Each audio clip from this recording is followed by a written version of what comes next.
My name is Victoria. I am 28 years old. I was born in a small house in Mexico. My family did not have much money. I was the only daughter of my parents. Every night, my mother would pray for me. She asked God to give me a better future. I had a dream for my parents. I wanted to give them happiness. I worked very hard. I searched for jobs. I stayed awake late at night, hoping to find a way to make some money. One night, while I was scrolling on my phone, a pop-up came on the screen. It said, "Find real love in America." At first, I thought it was silly, but then I opened that app and that is how I met Jeremy, a man from New York. His first message said, "I do not need a perfect girl. I want a real one." From that day, we started talking every day. Slowly, I began to trust him. After a few weeks, he asked me, "Victoria, will you come to America to live with me?" My heart began to beat fast. I was shocked, but I was also excited. Jeremy promised to marry me. He said he would take care of my visa, my flight, and everything else. When I told my parents, they became very worried. My father said, "You do not know him well." My mother said, "What if he is lying? What if he hurts you?" I did not want to hurt them, but I also did not want to lose this chance to change my life. I thought a lot. I was confused.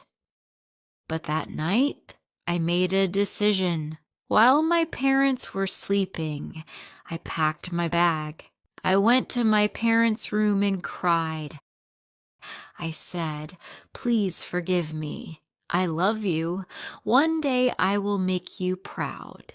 That night, I went to my best friend's house. The next day, Jeremy arrived in Mexico. He sent me a message. "I am at the airport. Where are you?" My heart was beating fast. I was scared. I went to the airport. I wanted to see if he was real or just another lie. Then I saw him. He had flowers in his hands. He looked nervous. He really came. He looks real. Jeremy saw me and smiled. He said, "Victoria, I came for you. Let's start a new life together." I took Jeremy's hand, and our new life began. The first few weeks were beautiful. I cooked dinner and cleaned the house. I waited for Jeremy every day like a new bride. Each evening he came home, kissed my forehead, and said, "I am home, my darling wife." I began to believe in love. I thought maybe I did the right thing. Maybe one day even my parents will understand. I felt happy. After 6 months, things began to change. Jeremy stopped talking like before. He came home late, did not smile much, and slept early. No hugs, no good nights, just silence. One night, I asked him, "Jeremy, is everything okay?" He got angry and said, "You're thinking too much, Victoria. Stop making it a big deal." Tears filled my eyes. It hurt. The man who once called me his queen now made me feel invisible. Then one morning, while we were having tea, he said, "I have a business trip to Boston. I will be gone for a few days." I nodded and smiled. I packed his bag. I knew something was wrong. Still, I stayed quiet. I wanted to believe everything was fine. I wanted to trust him, but deep inside, I knew my marriage was falling apart. One afternoon, I went to Jeremy's office to give him his wallet, but he was not there. I walked by a coffee shop and stopped. I looked through the window and my heart broke. Jeremy was inside. He was sitting with another woman. She was holding his hand. They were laughing and smiling. Then he kissed her right there in public, like he did not have a wife, like I was never a part of his life. I felt weak. I could not move. I could not cry. I just stood there, watching my husband act like I never existed. I understood the truth. I was not his wife. I was not his love. I remembered my parents' words. Maybe they were right. Maybe he was never mine. I ran home and cried like a child, asking myself what I had done wrong. Hours later, he came back home like nothing had happened. I asked him, "Who is she?" He looked at me and said, "She is the one I love, not you. You were just part of my immigration plan, Victoria. You can stay for a few weeks, but after that, leave." I froze. My world stopped moving. I wanted to scream. I wanted to cry, but I said nothing. I went to my room, opened a drawer, and found the letter my mother gave me when I left home. It said, "If one day your husband breaks your heart, come home. We will still be waiting." I held that letter and cried. My husband left me for another woman so easily. I had no green card, no job, no family, no home. I was alone in a big country that did not even know my name. I found a small shelter home for women. Why did I leave my mother? Why did I trust him? Is this all my fault? I felt broken. I felt lost. My eyes were full of tears. I had no job, no passport, no money, and no one to help me. I had to become my own hero, so I began to work hard. I began making handbags and dresses. I worked with my hands all day. I just wanted to survive. I created an Instagram page. I was nervous, but I posted pictures of my work, my bags, my dresses. At first, no one noticed, but slowly people began to like, comment, and message me. I named it Victoria Designs. I worked hard every day. 2 years later, I opened my own shop.